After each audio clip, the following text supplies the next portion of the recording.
ایک دن میں کالج سے واپس آ رہی تھی کہ راستے میں دو لڑکوں نے مجھے اغوا کر لیا اور میری عزت لوٹ لی۔ میں روتی ہوئی گھر واپس آ گئی، لیکن میں نے کسی کو نہ بتایا۔ 2 مہینے بعد میری شادی ہو گئی تو شادی کی رات میں ڈر کے مارے کانپ رہی تھی۔ جیسے ہی میرے شوہر نے میرا گھونگھٹ اٹھایا تو میرے منہ سے چیخ نکل گئی، کیونکہ میں دلہن بن کر کمرے میں پہنچی تو خود سے میرا دل باہر آنے کو کر رہا تھا۔ نکاح سے لے کر آج رخصتی تک مجھے ایک ہی خوف تھا کہ میرا شوہر میری سچائی نہ جان لے۔ سہم سہم کر میرے وقت گزر رہا تھا اور اب میرا گھڑی آ گئی تھی جب میرا سامنا اپنے شوہر سے ہونا تھا، اور میرا دل بری طرح سے لرز رہا تھا۔ اگر اس نے میری سچائی جان لی تو کیا ہوگا؟ وہ سچائی تو دنیا والوں تو ایک طرف، میں اپنے گھر والوں سے بھی چھپا گئی تھی۔ دروازے کھلنے کی آواز پر میرا جسم کپ کپانے لگا۔ میرا شوہر چلتا ہوا میرے پاس آیا اور مجھے دیکھنے لگا۔ مجھے اس کے یوں دیکھنے سے بھی خوف آ رہا تھا۔ میرا شوہر میرے سامنے بیٹھا اور میرا گھونگھٹ اٹھا دیا۔ میں اس وقت باقی دلہنوں کی طرح شرمانے کی بجائے خوف سے کپ کپا رہی تھی۔ میرا شوہر میری تعریف کرنے لگا اور میرا دماغ سن ہو رہا تھا، حالانکہ میرے شوہر نے مجھے پہلے بھی دیکھا ہوا تھا۔ ہمارے نکاح شادی سے 2 ماہ پہلے ہی ہو چکا تھا، بس رخصتی 2 ماہ بعد طے پائی تھی۔ نکاح کے وقت میرے دل میں بھی باقی لڑکیوں کی طرح بہت سے ارمان تھے، اور میں شرمائی ہوئی سی بہت سب کی چھیڑ چھاڑ سے سنتی رہی۔ اپنے شوہر کی میں نے تب بس ایک ہی جھلک دیکھی تھی اور میرا دل دھڑک رہا تھا۔ حالات وہی رہتے تو یقیناً میں بھی آج شرماتے ہوئے دھڑکتے دل سے یہ تعریفیں وصول کر رہی ہوتی، مگر 1.5 ماہ پہلے جو میرے ساتھ حادثہ پیش آیا اس نے میری ہستی ہی ہلا دی تھی۔ میرا دل دنیا سے اور جینے سے اٹھ ہی گیا تھا۔ میں ہر پل خوف کے حصار میں گزارتی، آج یہاں تک پہنچی تھی، اور آج جب پورے حق سے ان کے پاس آئی تھی تو خوف سے میرا دل رک رہا تھا۔ میرے شوہر مجھ سے باتیں کر رہے تھے اور مجھے ان کی نظریں عجیب کھوجتی ہوئی سی محسوس ہو رہی تھی۔ باتیں کرتے ہوئے ان کی نظریں میرے وجود پر پڑی تو واضح تھکے تھکے تھے۔ میں ان کے ٹھٹکنے پر سہم گئی۔ انہوں نے مجھے غور سے دیکھتے ہوئے بہت عجیب سی بات کہہ دی، جس نے مجھے پھر سے سولی پر لٹکا دیا۔ مجھے لگا انہیں میرا راز پتہ چل گیا ہے، میری وہ حقیقت جو میں ان سے چھپا رہی تھی۔ شاید وہ جان گئے تھے، مگر مجھے تب حیرت ہوئی جب انہوں نے سر جھٹک دیا اور کہا، میں تھک گیا ہوں اور یقیناً تم بھی تھک چکی ہوگی، تو کپڑے بدل کر سو جاؤ۔ مجھے ہدایت دیتے ہوئے وہ سو گئے اور میں اپنی جگہ ساکت سی بیٹھی رہ گئی۔ عجیب انسان تھا، اس نے مجھے چھوا ہی نہیں۔ مجھے اس بات پر پریشانی ہو رہی تھی اور میرا دل مزید بھاری ہونے لگا تھا۔ میں کپڑے بدلتی بدلتی لیٹ گئی، مگر میرے دماغ میں یہ بات جا رہی تھی کہ پہلے ہی رات میرے شوہر نے مجھے چھونے کی بجائے ادھر ادھر کی باتیں کر کے سونے کا کہہ دیا۔ پوری رات میں اسی پریشانی اور خوف سے سو نہیں پائی تھی۔ اگلے روز ولیمہ تھا۔ بامشکل میں اپنے چہرے پر مسکراہٹ سجائی بیٹھی رہی۔ آج بھی میری سب نے بہت تعریف کی، بلا شبہ میں بہت خوبصورت لڑکی تھی۔ پھر شادی کے ہار سنگار نے میرے حسن میں اضافہ بھی کر دیا تھا۔ مجھے یقین تھا آج میرے شوہر مجھے دیکھ کر خود کو حق جتانے سے باز نہیں رکھ پائیں گے۔ میں ڈری ہوئی تھی، مگر میں چاہتی تھی کہ وہ میرا سراہیں اور اپنا حق وصول کریں۔ اسی رات مجھے زیادہ انتظار نہیں کرنا پڑا۔ شوہر کمرے میں آئے اور ان کا مزاج بھی بہت اچھا ہو رہا تھا۔ مجھے تھوڑا بہت ڈر بھی لگ رہا تھا، مگر میں منتظر بھی تھی۔ لیکن اس وقت مجھے شدید جھٹکا لگا جب میرے شوہر نے ولیمے کی رات بھی یہی وہاں کی باتیں کر کے سونے کو کہا اور خود بھی سو گئے۔ میں صدمے میں کھڑی بیٹھی تھی۔ کیا مجھ میں اتنی کشش بھی نہیں تھی کہ میرا شوہر میری طرف متوجہ ہوتا؟ میرا دل بری طرح ڈوب رہا تھا۔ میری حالت عجیب سی ہونے لگی۔ پہلے ہی میرے اعصاب پر خوف سوار تھا کہ کہیں میرے شوہر پر میری حقیقت نہ کھل جائے۔ اوپر سے میرے شوہر کا عجیب رویہ مجھے بکلاہٹ میں مبتلا کر رہا تھا، اور پھر اسی بحث نہیں ہوا۔ میرا شوہر بہت اچھے انسان تھے، اس سے بہت پیار سے پیش آتے تھے، مگر انہوں نے پورا مہینہ گزار دیا لیکن کوئی رشتے کی بنیاد نہیں رکھی۔ میری نفسیات پر بہت گہرا اثر پڑ رہا تھا۔ مجھ سے اپنے ساتھ ہوئے حادثے کے برے خواب راتوں کو جگانے لگے۔ میری حالت دن بدن بگڑتی ہی جا رہی تھی۔ میں ہر وقت ڈری رہتی تھی۔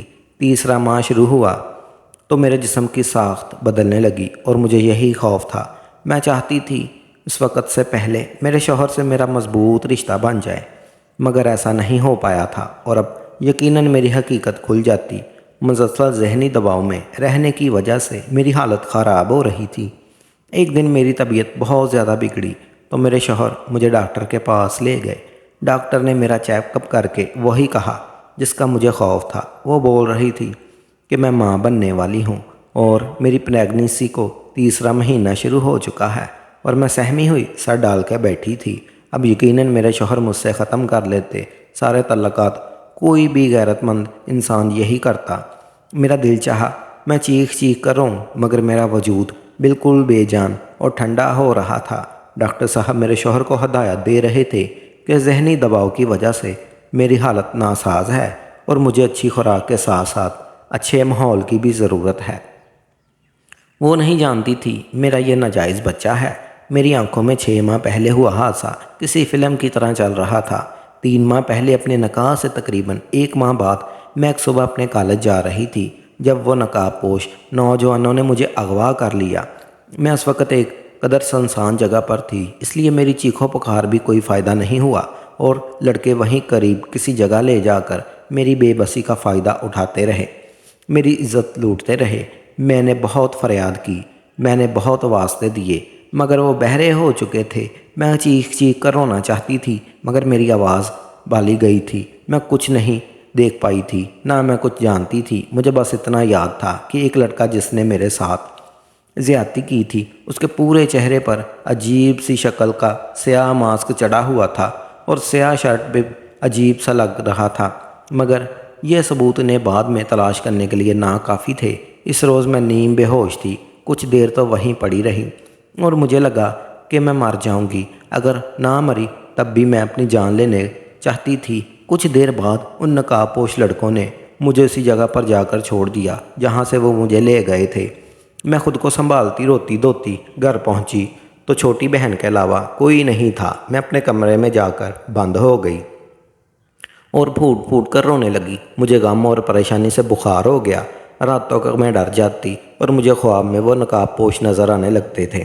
چیخیں دبا کر سسکتی تڑپتی آنکھوں میں رات کاٹ دیتی، مگر کبھی کسی کو بتانے کی ہمت نہیں کر پائی تھی۔ گھر والے میرا خیال رکھتے تھے اور ایک ہفتہ بخار نے میرے چہرے کی رونق چھین لی تھی۔ پھر آہستہ آہستہ میں سنبھلنے لگی، مگر اس سب میں وہ قصہ دب گیا جو میرے ساتھ ہوا تھا۔ آہستہ آہستہ اس تکلیف کے وقت نکلنے لگی اور میرا ان سیاہ خوابوں کا سلسلہ بھی بند ہو گیا۔ میں نے گھر والوں سے وہ بات چھپا لی تھی اور خود کو سنبھال لیا تھا، مگر کچھ وقت مزید گزرا تو مجھے خود میں کچھ تبدیلی سی محسوس ہونے لگی۔ اکثر میرا سر چکرانے لگتا اور مجھے الٹیاں آنے لگتی۔ میں خوف زدہ ہو گئی۔ مجھے ڈر تھا کہ یہ سب اس روز ہوئے حادثے کا نتیجہ نہ ہو۔ میں جب چپ چاپ کالج سے لیڈی ڈاکٹر کے پاس گئی، میں نے شدت سے دعا کی کہ ایسا نہ ہو جو مجھے خوف ہے، مگر شاید اللہ یہی چاہتا تھا اور میری رپورٹ کے مطابق یہی آیا کہ میں حاملہ ہوں۔ میں بہت روئی اور اللہ سے گلے کیے کہ میرے ساتھ ایسا ہی کیوں ہوا۔ اب میں کہاں جاتی اور کیسے اپنی حالت کا ذمہ دار ٹھہراتی؟ میری بے گناہی اور پاکیزگی کا کون گواہ بنتا؟ میں جانتی تھی کہ مجھے ہی گناہ گار سمجھا جاتا۔ گھر آ کر میں گمسم رہنے لگی۔ امی ابو دونوں جاب کرتے تھے اور چھوٹی بہن نہ سمجھتی، اس لیے میری حالت کی بیماری کا تصور کر لیا گیا۔ میری ذہنی حالت ابتر ہوتی جا رہی تھی۔ پھر شادی کا شعور اٹھا تو میں سہم سی گئی، کیا میرا شوہر مجھ پر یقین کرے گا؟ وہ مجھ سے رشتہ توڑ دیتا اور میں پورے خاندان میں بد کردار مشہور ہو جاتی۔ میں ڈر گئی تھی اور جب شادی ہوئی تو میں نے سوچا تھا کہ شادی کے بعد شوہر سے کہہ دیتی ہوں کہ میں پریگننٹ ہوں، اور جب بچہ ہوتا تو اسے 7 ماہ کا ثابت کر کے یہ حاملہ بتا دیتی، مگر یہاں بھی قسمت نے میرا ساتھ نہیں دیا اور میرے عجیب شوہر مجھ سے محبت کے دعوے کر کے، میرا اتنا خیال کر کے بھی مجھ سے فاصلے بنا رہے تھے۔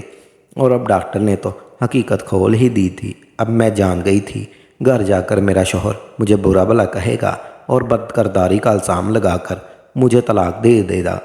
ان 3-4 ماہ کی ذہنی تھکاوٹ نے مجھے اتنا نڈال کر دیا تھا کہ میں ذہنی طور پر خود ہر الزام اور طلاق کے لیے بھی تیار کر لیا تھا۔ ہم گھر پہنچے تو میرے شوہر مجھے کمرے میں لے گئے۔ خود کو شور شرابے کے لیے تیار کر رہی تھی، مگر میری حیرت کی انتہا نہ رہی جب دوپہر سے شام ہو گئی اور شام سے رات، مگر مجھے شوہر نے کچھ نہیں کہا، بلکہ وہ مجھے آرام کی تاکید کرنے لگے۔ مجھے لگ رہا تھا میں خواب دیکھ رہی ہوں۔ آخر کون مرد اتنا ظرف والا ہو سکتا ہے؟ وہ اپنی اس بیوی کی پریگننسی کا سن چکے تھے جس کو انہوں نے چھوا تک نہیں تھا، پھر بھی وہ پرسکون تھے۔ ایسا کہاں ممکن تھا؟ میں حیران تو خود تھی۔ مجھے ان کے ظرف پر رشک کھانے لگا اور میرے دل میں مزید ان کی محبت میں گرفتار ہونے لگی۔ مجھے یقین ہونے لگا کہ جس محبت کے وہ دعوے کرتے تھے شاید وہ سچی تھی۔ وقت گزرتا جا رہا تھا اور میرا ہر طرح سے خیال رکھنے لگے تھے۔ میرے لیے پھل لاتے، دودھ بھی اپنے ہاتھ سے پلاتے۔ میں ان سب کو ان کی محبت سمجھ رہی تھی، مگر پھر بھی کبھی کبھی مجھے ان پر شدید حیرت ہوتی، ان کی احتیاط اور اتنا خیال رکھنے پر۔ مجھے دوبارہ کوئی مسئلہ نہیں ہوا تھا اور میں نے پریگننسی کا سارا وقت سکون سے گزارا تھا، اور پھر میں نے شادی کے 7 ماہ بعد ایک صحت مند بچے کو جنم دیا۔ مجھے اس بچے کی قسمت پر بھی افسوس ہو رہا تھا جو ناجائز بچہ تھا، اور اس کی قسمت میں شاید اب باپ کی محبت نہیں تھی۔ سچ تو یہ تھا کہ مجھے بھی اس بچے سے زیادہ محبت یا لگاؤ محسوس نہیں ہو رہا تھا، مگر میرے عجیب و غریب شوہر نے یہاں بھی مجھے غلط ثابت کیا تھا، اور اس بچے کو جس کے باپ کا کچھ پتہ نہیں تھا اتنا پیار اور محبت دی کہ میں ساکت رہ گئی۔ اس بچے کی ضرورت کا ہر سامان گھر میں پہلے سے موجود تھا، اور میں ماں ہو کر اکثر لاپرواہی کرتی، مگر وہ ہر وقت اس کا خیال رکھتے، پیار دیتے۔ ذرا سا روتا تو تڑپ اٹھتے۔ میں حیرت زدہ سی ان کی محبت دیکھ رہی تھی، خوشی کی بجائے عجیب دباؤ سا محسوس کرنے لگی۔ آخر کوئی اتنا اچھا اور بہترین کیسے ہو سکتا ہے؟ مجھے لگا بس میں انسانیت بہت زیادہ ہے، اور شاید وہ ساری محبت جو مجھے دی گئی تھی وہ بھی انسانیت کے ناطے کی گئی تھی۔ میں ان کی محبت اس بچے کے ساتھ دیکھ دیکھ کر پاگل ہونے لگی تھی۔ وہ بچہ کبھی دودھ دیر سے ملنے پر رو دیتا تو وہ مجھ سے ناراض ہونے لگتے اور اسے اٹھا کر پیار کرتے، بہلاتے اور چپ کرواتے۔ میرا ضبط جواب دے رہا تھا، اور جب یہی سلسلہ کچھ ماہ مزید چلا تو میری برداشت ختم ہو گئی۔ میں ایک روز اپنے شوہر سے لڑ پڑی۔ میں نے ان سے کہا کہ وہ اتنے اعلیٰ ظرف کیوں ہیں، مجھ سے کبھی سوال کیوں نہیں کیا؟ وہ پہلے مجھے اور پھر میرے ناجائز بچے کو اتنا پیار کیسے دیتے رہے؟ میں چیخ پڑی تھی۔ مجھے ان کا خیال رکھنا اور ہمیں پیار دینا الجھا رہا تھا۔ میرے لڑنے پر وہ خاموش نظروں سے مجھے دیکھنے لگے، مگر مجھے جواب نہیں دیا۔ پہلے روز انہوں نے میرے بھرے بھرے جسم کو دیکھ کر حیرت کا اظہار کیا تھا۔ میں نے ان کی حیرت دیکھ کر تب بہانہ بنا دیا تھا کہ میں شادی کے دنوں میں بیٹھ کر کھانے لگی ہوں، اس لیے موٹی ہو گئی ہوں۔ حالانکہ مجھے تب ان کی نظروں اور عجیب سوال پر حیرت ہوئی تھی۔ تب میرے حمل کو بس دوسرا ماہ تھا اور مجھ میں اتنی تبدیلی نہیں آئی تھی کہ کوئی پہچان سکتا ہو۔ میں رو رہی تھی۔ میں نے ان سے پوچھا کہ کیا انہیں پہلے روز شک نہیں ہوا تھا مجھ پر جب انہوں نے میرے جسم میں تبدیلی محسوس کی تھی؟ وہ بولے ہاں مجھے شک ہوا تھا، مگر تم نے کچھ نہیں بتایا۔ مجھے ان کے جواب پر جھٹکا لگا۔ میرا سر اب چکرانے لگا تھا۔ مجھے احساس ہوا میرا شوہر واقعی عجیب فطرت کے مالک ہے۔ انہیں شک ہوا اور انہوں نے سوال نہیں کیا، پوچھا نہیں ایسا کیوں اور کب، جاننے کی کوشش تک نہیں کی میرے ساتھ کیا ہوا، یا پھر میں نے ان کے ساتھ بے وفائی کی ہے۔ پوچھا کیوں نہیں؟ میرے جھگڑنے پر وہ بولے کہ میں تمہیں آج ایک حقیقت بتانا چاہتا ہوں۔ وہ سنجیدہ سے لگ رہے تھے۔ میں متوجہ ہوئی تھی۔ مجھے اب ان کے رویے کی حقیقی وجہ جاننی تھی، اور اتنا تو میں سمجھ گئی تھی کوئی ایسی بات ہے جس کی وجہ سے وہ ایسے تھے۔ کچھ ایسا تھا جس نے انہیں اتنا عجیب بنا دیا تھا۔ اس روز انہوں نے اپنے ماضی کی جو سچائی بتائی وہ مجھے اندر تک ہلا کر رکھ گئی تھی۔ انہوں نے بتایا کہ ان کی ماں کے ساتھ اسی طرح زیادتی ہوئی تھی، اور جب ان کی شادی ہوئی تو وہ ماں بننے والی تھی۔ انہوں نے میرے باپ کو یہ سچ نہیں بتایا، بلکہ اس سچ کو اپنے اندر دبا کر رکھا اور بیاہ کر آ گئی۔ جب شادی کے بعد میرے باپ کو یہ حقیقت پتہ چلی، بہت ہنگامہ کیا۔ انہوں نے میری ماں کو بدکرداری کے طعنے دیے اور بہت ذہنی اذیت دی۔ عجیب بات تو یہ تھی کہ وہ اپنی بیوی کو چھوڑنے کو تیار نہیں تھے۔ اپنی بیوی کو اپنائے رکھا، رشتہ قائم کیا، مگر بس اتنا ہی ضرب بڑھا کر پائے، اس سے زیادہ وہ نہیں کر پائے تھے۔ حالانکہ میری ماں کے ساتھ زیادتی ہوئی تھی اور ان کا کوئی قصور نہیں تھا۔ وہ میرے باپ کے طعنوں اور ڈانٹ پٹکار سنتی رہی اور سہتی رہی۔ پھر میں پیدا ہوا۔ میں ناجائز بچہ تھا اور میرا مقام کسی جائز بچے والا نہیں تھا۔ یہاں بھی میرے باپ نے ظرف کیا اور مجھے اپنا نام دیا۔ میں گھر پر رکھا پڑھا لکھا، مگر ایک فرق رہ گیا، کیونکہ میں ناجائز تھا جس کے حقیقی باپ کی کوئی خبر نہیں تھی، تو وہ مجھے اپنی ماں کے شوہر سے سگے بھائی والی محبت نہیں ملی۔ میرے پاس بظاہر دنیا کی ہر آشائش تھی، مگر ماں باپ کا مکمل پیار اور توجہ کبھی نہیں ملی تھی۔ پھر میرے اور بھائی بہن بھی پیدا ہوئے، وہ میری ماں کے جائز اولادیں تھیں اور میرے باپ کی سگی اولادیں تھیں، اس لیے ان کا مقام الگ تھا، انہیں توجہ اور محبت ملی، ان کی شخصیت بہترین تھی۔ یہ فرق دیکھ کر بہت بڑا ہو رہا تھا اور میری ذات میں ایک بڑا خلا رہ گیا تھا۔ میرے اندر بہت سی برائیاں جنم لینے لگی، میرے اندر عورت کے خلاف زہر بھر گیا۔ میں اپنی ماں سے اکثر لڑتا، جب اپنی ماں سے یہ گلہ کرتا کہ جب شادی سے پہلے ان کے ساتھ زیادتی ہوئی تو انہوں نے میرے باپ کو کیوں نہیں بتایا۔ انہیں چاہیے تھا کہ وہ اپنے ہونے والے شوہر کی سچائی بتاتی اور ان کا فیصلہ حق دیتی۔ میری نظر میں میری ماں کے شوہر کا کوئی قصور نہیں تھا، میری ماں نے ان سے چھپا کر ان کے ساتھ زیادتی کی تھی، ان کے ہاتھ باندھ دیے تھے۔ حالانکہ اس مرد میں اتنا ظرف تھا کہ اس نے حاملہ بیوی کو اپنایا، اسے رشتہ ختم نہیں کیا اور یہاں تک کہ اس کے ناجائز بچے کو اپنا نام دیا۔ اس مرد کو اگر شادی سے پہلے حقیقت کا علم ہوتا تو وہ کبھی میری ماں کو نہ چھوڑتا۔ ہاں، مگر بس اتنا ہوتا کہ وہ اس روم میں رہتا کہ یہ فیصلہ اس نے اپنی مرضی سے کیا ہے، اسے یہ مان ہوتا کہ میری ماں نے اس پر اعتبار کیا۔ میرا شوہر بول رہے تھے اور میں جیسے برف کی طرح بن چکی تھی، یعنی میں نے اپنے شوہر کی ماں والی قسمت پائی تھی۔ تو یہ تھا وہ ماضی جس کی وجہ سے انہوں نے شک ہونے پر مجھ سے سوال نہیں کیا، بلکہ حقیقت پتہ چلی تو لڑنے یا مارنے کے بجائے دل سے اپنا لیا۔ میرے شوہر نے میری طرف دیکھا اور مجھ سے کہا، میرا تم سے یہی سوال ہے، تم نے مجھ سے کیوں چھپایا؟ وہ سب کیا تم اس شب میں شامل تھی؟ کیا تمہارا کسی سے ناجائز تعلق تھا؟ میں ان کے سوالات پر تڑپ اٹھی تھی۔ میں نے جلدی سے نفی میں سر ہلا کر انکار کیا اور انہیں یقین دلانے لگی۔ ایسا کچھ نہیں ہے، میں نے قسم کھائی اور کہا، میں بے قصور ہوں، میں ان نقاب پوش نوجوانوں کو نہیں جانتی اور ان کی شکل تک نہیں دیکھی، میں پاکیزہ ہوں اور میرا کبھی کسی غیر مرد سے ایسا کوئی تعلق نہیں تھا۔ میں نے اپنے دل میں اگر کسی کو رکھا تو وہ میرا شوہر تھا۔ میرے یقین دلانے پر وہ بولے کہ جب ایسا تھا تو کیوں چھپایا؟ خود کیوں نہیں بتایا؟ تمہارے ساتھ تو زیادتی ہوئی تھی، تم تو خود بھی مظلوم تھی، پھر کیوں خوف زیادہ تھی؟ کیا بات تھی آخر؟ کیوں میری ماں والی بے وقوفی دہرائی؟ میں ان کے سوالات پر نہ ڈال سی ہو گئی۔ میں انہیں کیا بتاتی کہ عورت صرف الزام تراشی سے ڈرتی ہے؟ مجھے بھی یہی خوف تھا، مجھ پر یقین نہیں کیا جائے گا، میرے اس پاس ثبوت بھی کوئی نہیں تھا، اور میں ان کو کیا بتاتی کہ آج کے دور میں ایسے اعلیٰ ظرف بھی بہت تو کم رہ گئے ہیں۔ لوگ تو ایک جھوٹے الزام پر رشتے توڑ دیتے ہیں۔ پھر میں تو خود پر وہ سب جھیل چکی تھی۔ میں نے ان کی ضد پر انہیں کہا کہ مجھے کیا خبر تھی، مجھ پر یقین کریں گے یا نہیں۔ کاش وہ تب سوال کر لیتے تو میں خود بتا دیتی سب، میں کچھ بھی نہ چھپاتی۔ مجھے اندازہ ہوتا کہ میرا شوہر اتنا ظرف والا ہے تو میں اتنی ذہن اذیت کیوں اٹھاتی۔ میرے رونے پر میرے شوہر نے میرے ہاتھ تھام کر مجھے کہا، اب یاد رکھنا، مجھے تم پر یقین ہے اور اب زیادہ مت سوچنا۔ میں تشکر بھری نظروں سے انہیں دیکھا اور دل ان کی محبت پر خوشی سے دھڑک اٹھا۔ مجھے لگا آج سب کچھ واضح ہو چکا ہے۔ مجھے لگ رہا تھا میں نے اور میرے شوہر نے اپنی اپنی ذات کا ہر پہلو اور اپنی ماضی کی ہر سچائی ایک دوسرے کو بتا دی، مگر میں غلط تھی۔ ابھی تو میں صحیح سچائیوں سے ناواقف تھی، ابھی تو میرے سر پر آسمان گرنا باقی تھے اور میں ان سب سے بے خبر خوش ہو گئی تھی۔ میری زندگی اپنے شوہر سے اچھی اور پرسکون گزرنے لگی۔ اب میرا اعتبار اپنے شوہر پر کچھ ایسے قائم ہو گیا تھا کہ میں اپنی ہر بات انہیں بتانے لگی، میں اپنے بچے کو بھی پیار دینے لگی، اور کچھ عرصے بعد مجھے دوبارہ سے ماں بننے کی خوشخبری ملی تھی۔ اس دفعہ یہ فرق تھا کہ میں بھی اس خوشی کو کھل کر محسوس کر رہی تھی، اور میرے شوہر کے رویے نے تو کبھی بدلاؤ آیا ہی نہیں تھا۔ وہ اس بار بھی ویسے ہی خیال رکھ رہے تھے جیسے پہلے رکھا تھا۔ وہ مجھے زیادہ کام بھی نہیں کرنے دیتے تھے، میں ان سے چھپ کر تھوڑا بہت کام کر لیتی ہوں، اور نہ انہوں نے کام والی رکھ دی تھی۔ ایک دن کام والی میرے بڑے بیٹے کو سنبھالنے بیٹھی تھی اور میں نے سوچا کہ میں اسٹور روم سے اپنا سامان نکال لوں، وہ سارا سامان جو بڑے بیٹے کے پیدا ہونے کے بعد ضرورت پڑا تھا، اور جب وہ بڑا ہوا تو میرے شوہر نے وہ سب اسٹور میں رکھ دیا۔ مجھے اب صرف ایک ماہ باقی تھا اور میں نے سوچا کہ سامان وغیرہ اٹھا کر پہلے سے چیک اپ کروا لوں۔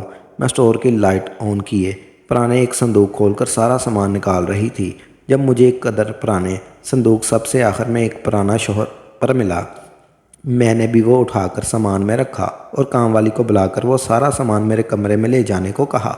وہ سر ہلا کر سارا سامان اٹھانے لگی اور میرے کمرے میں جا کر بیڈ پر بیٹھ گئی، اور کام والی نے وہ شاپر لا کر میرے سامنے رکھی۔ میں سامان نکال کر دیکھ رہی تھی جب میرے سامنے وہ پرانا شاپر آ گیا۔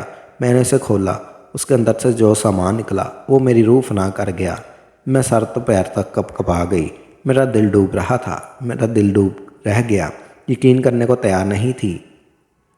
ایسے کیسے ہو سکتا تھا؟ میرا شوہر تو ایک عظیم انسان تھا، پھر میرے سامنے پڑا یہ سامان، اس کی شخصیت کو کون سا پہلو تھا؟ میرے شوہر آئے تو میں نے ان کا گریبان پکڑ کر وہ سیاہ شرٹ اور سیاہ ماسک ان کے منہ پر دے مارا۔ مجھے آج یہ انکشاف ہوا تھا کہ میرے ساتھ زیادتی کرنے والا کوئی اور نہیں، میرا اپنا شوہر تھا۔ میں صدمے کی شدت سے چیخ رہی تھی کہ اس نے میرے ساتھ ایسا کیوں کیا، مجھے ذہنی اذیت کیوں دی۔ وہ بولی کہ تم میرے نکاح میں تھی، میں نے کوئی گناہ نہیں کیا، میں بس تمہیں آزمانا چاہتا تھا، میں جاننا چاہتا تھا کہ تم مجھے سچائی بتاتی ہو یا نہیں۔ ان کی بات پر مجھے دھچکا سا لگا، اور صرف آزمانے کے لیے اس انسان نے مجھے اتنی اذیت دی۔ اپنے شوہر کی سچائی جاننے کے بعد مجھے سارا وقت یاد آیا جو میں نے ذہنی اور جسمانی اذیت میں گزارا تھا۔ اگر مجھے ان کی ساری سچائی معلوم نہ ہوتی تو میں ساری زندگی اسی اذیت میں رہتی۔ میرے دل میں ان کی محبت ایک دم سے ختم ہو گئی۔ میرا دل کر رہا تھا میں یہ گھر چھوڑ کر کہیں چلے جاؤں اور واپس نہ آؤں۔ میں نے گھر چھوڑ کر جانے کا ارادہ کیا تو میرے بچے نے میرے قدم جکڑ لیے۔ جیسے بھی تھے میں ان کی ماں تھی، اور میرا وہ بچہ جس سے میں ناجائز سمجھ رہی تھی، وہ صحیح بچوں کی طرح اس کا حق اور اس کی محبت بھی نہ دے سکی۔ اب تک مجھے اس کا دکھ ہو رہا تھا۔ اس بچے نے اب تک ناجائز ہی جیسا وقت گزارا۔ مجھے شوہر سے شدید نفرت محسوس ہو رہی تھی، لیکن میرے پاس واپسی کا کوئی راستہ نہیں تھا۔ وہ نفسیاتی مریض تھا، اور کچھ بھی اس کے اوپر جو گزری، جس طرح اس کا بچپن گزرا، ان سب حالات میں اسے ذہنی مریض بنا دیا۔ ان کے بچے کے حالات کو سوچ رہی تھی کہ اگر میں ان حالات سے گزری تو شاید میں بھی اسی طرح مریض بن جاتی، کیونکہ جب سے میرے ساتھ وہ حادثہ ہوا تھا تب سے میرا ذہنی مریض بننے میں کوئی شک نہیں تھا۔ اگر مجھے یہ حقیقت معلوم نہ ہو جاتی، آج میں رو رہی تھی، بہت رو رہی تھی۔ میں جیسے اعلیٰ ظرف سمجھتی تھی میری بربادی کا ذمہ دار وہ خود تھا، اور میں اس کے سے پہلے کی طرح بے بس تھی اور اس کے ساتھ رہنے پر مجبور تھی، کیونکہ میں اس کے بچے کی ماں تھی، اور اپنے بچوں کو چھوڑ کر میں انہیں ان کے باپ جیسا نہیں بننا چاہتی تھی۔ تو دوستو، یہ تھی ہماری آج کی کہانی۔ امید ہے آج کی کہانی آپ کو پسند آئی ہوگی۔ کہانی اچھی لگی تو اسے لائک اور شیئر ضرور کیجیے گا، اور ہمارے چینل کو ضرور سبسکرائب کیجیے گا تاکہ ہر آنے والی ویڈیو کا نوٹیفیکیشن بر وقت آپ کو مل سکے۔